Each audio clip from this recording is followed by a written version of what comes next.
I still remember the first day I drove into Witness. The sky stretched endlessly above me, a wide expanse of pale blue dotted with the occasional wisp of cloud. It felt strange, seeing so much sky.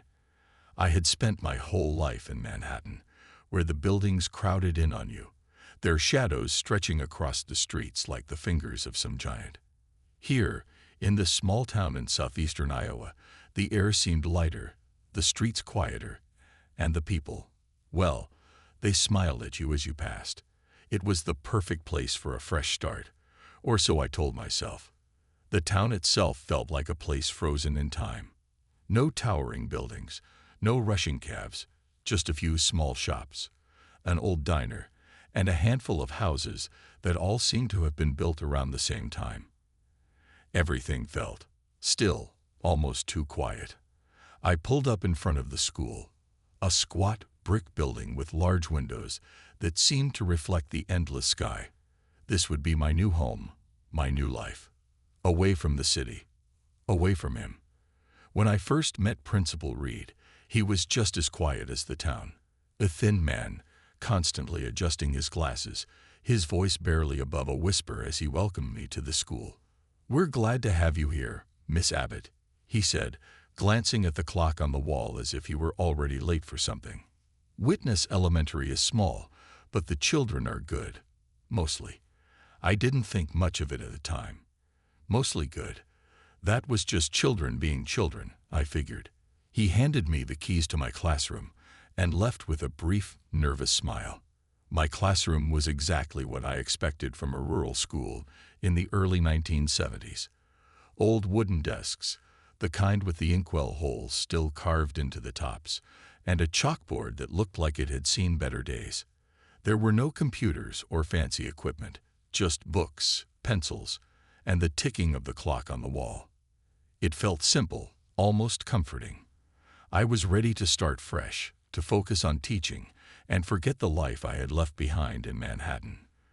But it wasn't long before I met Tommy Clark.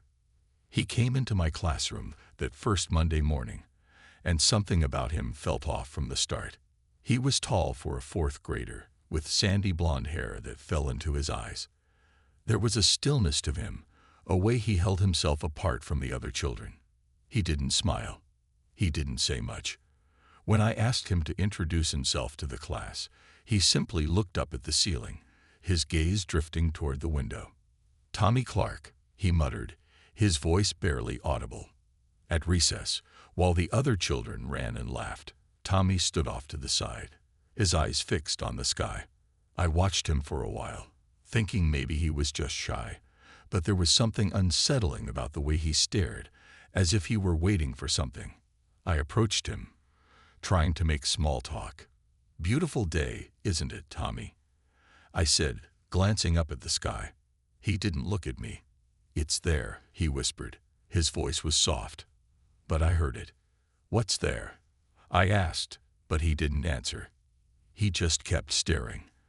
Later that day, I went to Principal Reed to ask about Tommy. His reaction surprised me. His hands trembled slightly as he shuffled some papers on his desk. "Tommy," he began, his voice even softer than usual. "Tommy was missing for a while. 4 months, actually." He paused, as if weighing his words carefully. He just showed up one day, no explanation. His parents, well, they don't like to talk about it. He didn't offer any more details, and I didn't press him. But something about the way he avoided eye contact told me there was more to the story. That night, I couldn't stop thinking about Tommy. I tossed and turned in bed, the image of him staring at the sky stuck in my mind. I tried to tell myself that he was just a quiet, unusual boy, but something about him unsettled me. The next day, during recess, I watched him again, and sure enough, he was in the same spot, looking up. His eyes were fixed on the clouds, unmoving, unblinking. It wasn't just Tommy that began to feel off, though. Peter Barnes, one of the more lively boys in my class, came to me during recess, his face pale and eyes wide. "Miss Abbott," he said, his voice shaking, "Tommy. Tommy broke my leg." I rushed over, heart pounding, but when I got to him, Peter was standing perfectly fine, both legs intact. He blinked up at me, confused. "Why are you looking at me like that?" he asked. I opened my mouth to respond, but I had no idea what to say. Hadn't he just? From that moment on, I couldn't shake the feeling that something was terribly wrong with Tommy Clark. His strange behavior, the unsettling incidents with the other children, and the eerie way he stared at the sky, it all started to weigh on me. But more than that, it made me start to question the quiet little town I had chosen to call home. The morning after the incident with Peter, I walked into the classroom feeling unsettled. The memory of his confusion the day before, his pale face, and then his sudden obliviousness gnawed at me. I kept replaying it in my head, wondering if I had imagined the whole thing.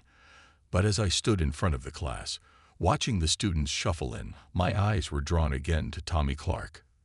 There he was, in his usual spot by the window, staring out at the sky.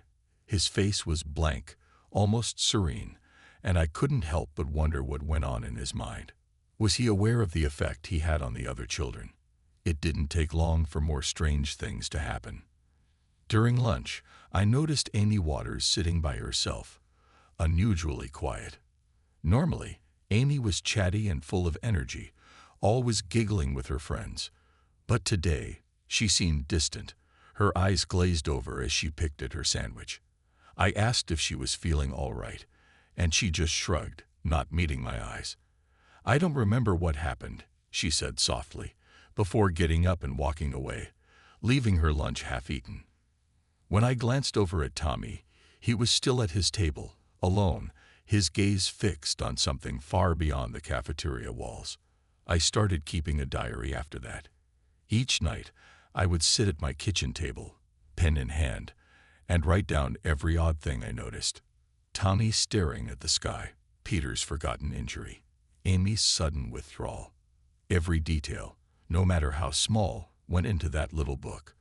I told myself it was just to help me make sense of things, but deep down, I knew it was more than that. I needed to prove to myself that I wasn't losing my mind. As the days went on, the incidents became more frequent. During a math lesson, Peter suddenly stood up in the middle of class, his face blank. "Tommy," he whispered, before collapsing onto the floor.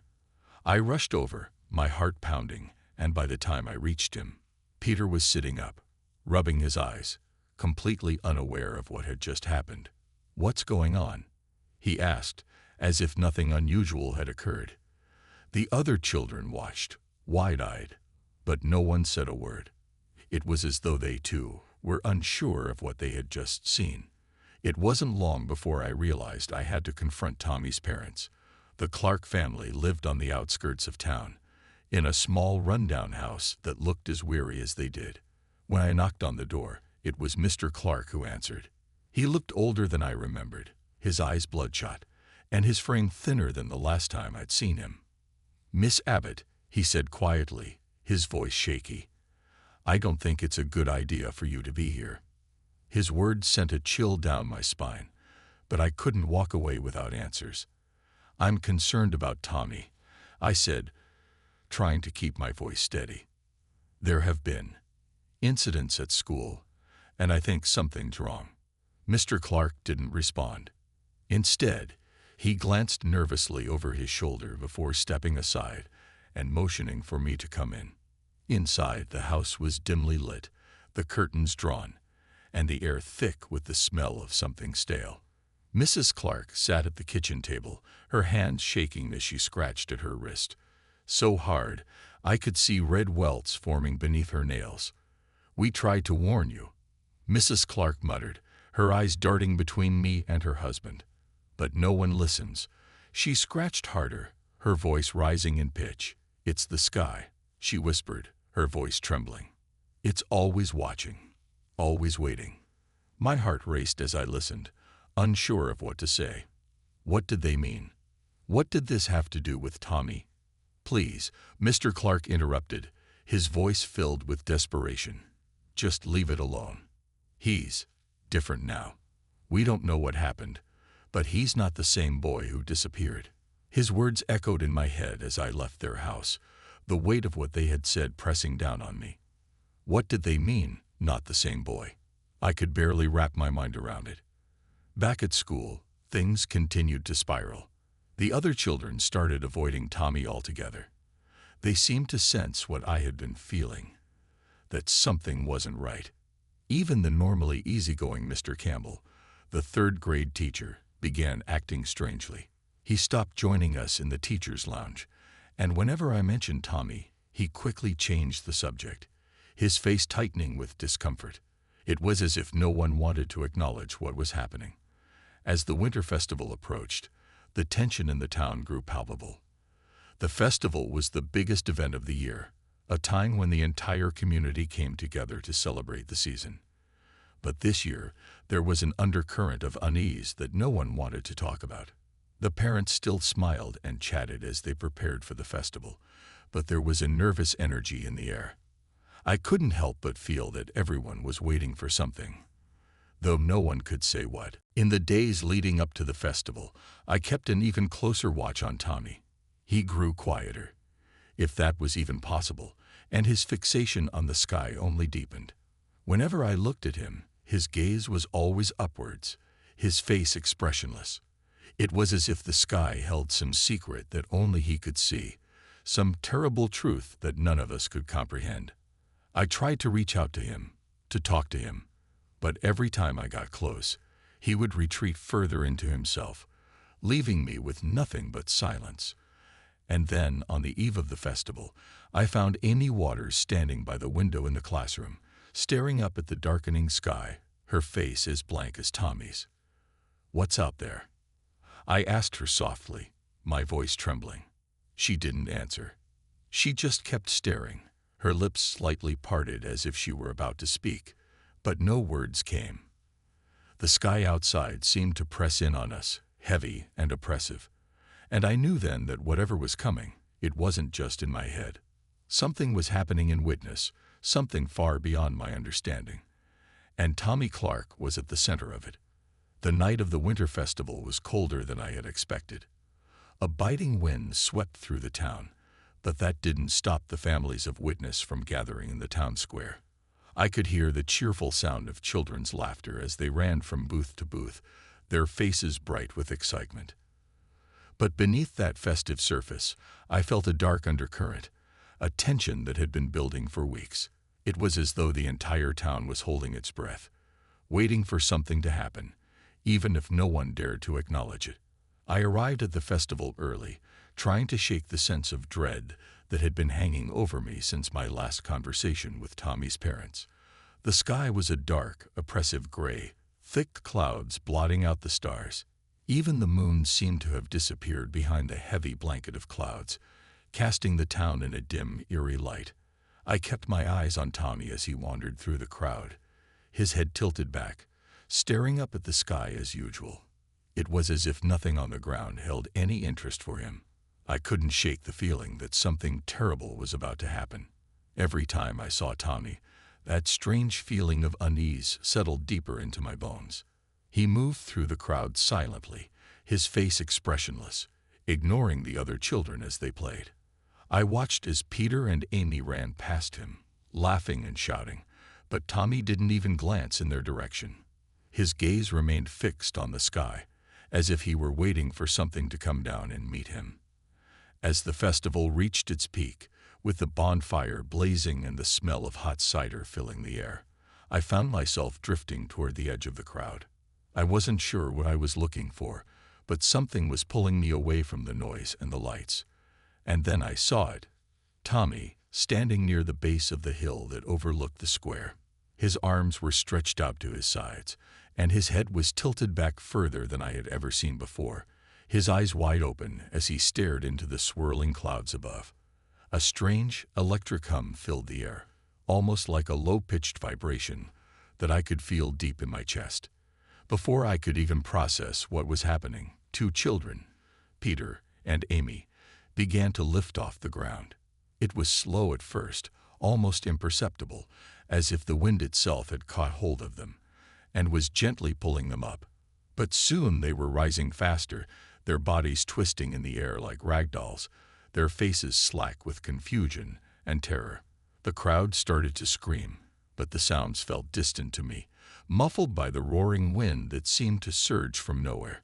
I froze in place, watching helplessly as Peter and Amy were lifted higher and higher into the air. The clouds above them began to swirl, faster and faster, until they formed a massive vortex, a gaping, dark maw in the sky. It was as if the sky itself had opened up, revealing something terrible and hungry beyond. I could hear the children's cries, faint and distant, as they were pulled toward that horrifying mouth. My legs felt rooted to the ground, and my breath caught in my throat. I wanted to scream, to run, to do something, but I couldn't move. The crowd around me erupted into chaos, parents screaming and shouting, rushing forward to try to reach their children. But it was too late. Peter and Amy were gone, swallowed up by that monstrous, swirling mouth in the sky. And then, just as suddenly as it had begun, the wind stopped. The sky closed up, the clouds drifting back into place as if nothing had happened. Tommy stood below, untouched, his arms still outstretched, his face eerily calm. For a moment, the entire town stood in stunned silence. Then the crowd surged forward, people shouting and crying, but no one seemed to know what to do. I could see parents pulling their children close, teachers rushing to comfort the students who were left. But there was nothing anyone could say. Peter and Amy were gone, and no one seemed to understand how or why. I stood there, numb, my mind struggling to process what I had just seen. Tommy remained where he was, unmoving, as if he had nothing to do with what had just happened. But I knew he had been at the center of it all. And yet, he was untouched, as if the chaos around him didn't matter, as if he had simply been a vessel for whatever had taken those children. I wanted to go to him, to shake him, to demand answers, but my feet wouldn't move. The terror that gripped me was too strong, and all I could do was watch as Tommy slowly lowered his arms and turned to walk away, disappearing into the crowd. The festival was over, but the nightmare had just begun. The morning after the winter festival, the town of Witness felt quieter than ever, as though the world had collectively taken a breath and forgotten to exhale. I arrived at the school early, hoping for some semblance of normalcy, but the weight of what had happened hung over me like a heavy fog.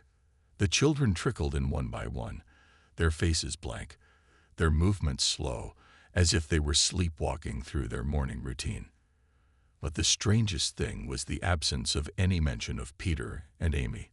No one spoke about what had happened the night before. No parents had come to the school to demand answers. No teachers whispered in the lounge about the horrifying scene at the festival. Even Principal Reed, who was usually nervous and fidgety, carried on as if nothing out of the ordinary had occurred. I found myself glancing at the empty desks where Peter and Amy had once sat, expecting someone to ask about them, but no one did. It was as if they had never existed at all. I tried to keep my focus on teaching, but my thoughts kept drifting back to Tommy. He sat in his usual spot by the window, his gaze, as always, fixed on the sky. He hadn't changed at all since the festival. While the rest of the town seemed to have forgotten the terrifying events, I could feel the memory of it gnawing at me, refusing to let go. How could no one else remember? How could two children vanish into thin air, and the entire town act as though they had never been there? That afternoon, I made my way to Principal Reed's office, determined to get answers. I knocked on the door, and when he called me in, I was met with the same distracted smile he always wore. "Miss Abbott," he said, glancing at his paperwork. "What can I do for you?" My heart raced as I tried to find the right words, but I realized, in that moment, that Reed didn't remember either. His eyes held no recognition of what I was about to say. Peter and Amy. I began slowly, watching his reaction. "They're missing." Principal Reed frowned, tapping his pen on the desk. "Peter and Amy," he repeated, sounding confused. "I'm sorry, Miss Abbott, but I don't recall any students by those names." My blood ran cold. How could he forget? How could anyone forget? I left his office in a daze, the world around me spinning, and it took all my strength to keep myself from breaking down. It was as if the town itself had erased the memory of the festival, of the children, of everything. The next few days passed in a blur. Tommy continued to come to class, his behavior unchanged, as if nothing had ever happened. The other students went about their routines, laughing, playing, and learning, but a hollowness had settled over the classroom. I kept waiting for someone to mention Peter or Amy, for one of their friends to ask where they had gone, but no one ever did.